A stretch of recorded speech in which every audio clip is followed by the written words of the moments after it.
Congratulations to the new bar passers. Sa mga pumasa sa bar examination, soon enough, you will be taking your lawyer's oath and you will be a full-fledged attorneys as you sign the role of attorney. Ang lahat ng bagay ay magbabago sa iyong buhay. Ang perception sa iyo ng mga tao, ang status mo sa iyong community, at ang pagtingin mo rin sa iyong sarili. Tataas ang iyong kumpiyansa at kadalasan makakaroon ka rin ng mas maraming oportunidad sa iyong buhay. But alongside with all of these things that would be changing is the increased responsibility and the increased obligation sa bawat isa sa atin at sa bawat isa sa inyo na pumasa.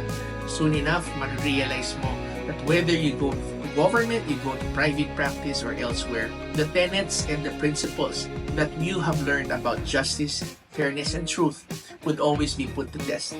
Because alongside with all of these benefits would come great responsibilities